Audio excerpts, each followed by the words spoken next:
విశ్వాసనావసాగుచు పయనించు సమయాన నా ప్రభు సాతాను సుడిగాలి రేపగా నా ఎదుటే నిలిచేవా నా ప్రభు సాతాను సుడిగాలి రేపగా నా ఎదుటే నిలిచేవా నా ప్రభు.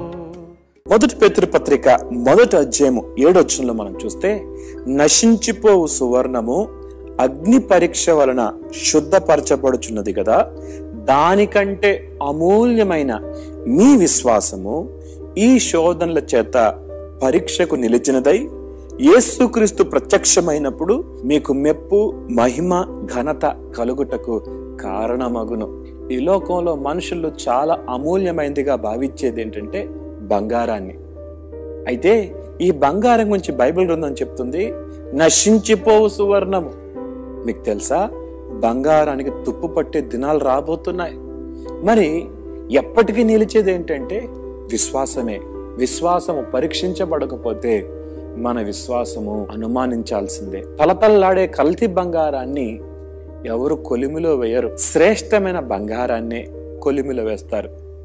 ఆ కొలిమిలో వేయబడినప్పుడు ఆ బంగారానికి ఉన్న తగరు బయటకొచ్చి శుద్ధ సువర్ణంగా ఎలా బయటకు వస్తుందో, దేవుని బిడ్డలను మనం కూడా కొన్నిసార్లు పరీక్షల గుండా వెళ్తాం.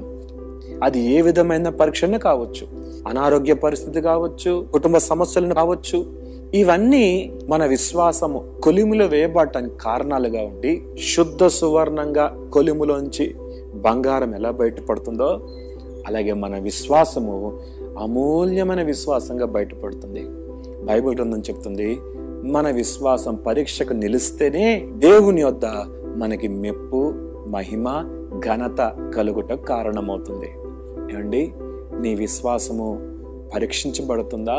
నీ విశ్వాసము కొలిమిలో వేయబడితే అది మహానందంగా ఎంచు, అది మహాభాగ్యముగా ఎంచు. ప్రభు కొరకు మనం పడే శ్రమ పరలోకంలో మనం ఫలం పొందడానికి కారణమవుతుంది. దేవుని దగ్గర ఎందుకంటే మనకి బహుమానాలు వచ్చేది, రక్షణ పొందంగానే బహుమానం రాదు.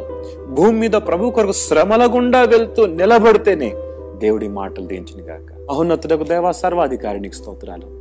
శ్రమలలో గుండా మేము వెళ్తున్నప్పుడు అధైర్యపడకుండా, కృంగిపోకుండా, శ్రమ ఓర్పు పరీక్ష నిరీక్షను కలుగజేయనని ఎరిగి శ్రమల యందును అతిశయించటం మాకు నేర్పించండి. యేసు నామములో అడుగుతున్నాం తండ్రి, ఆమేన్.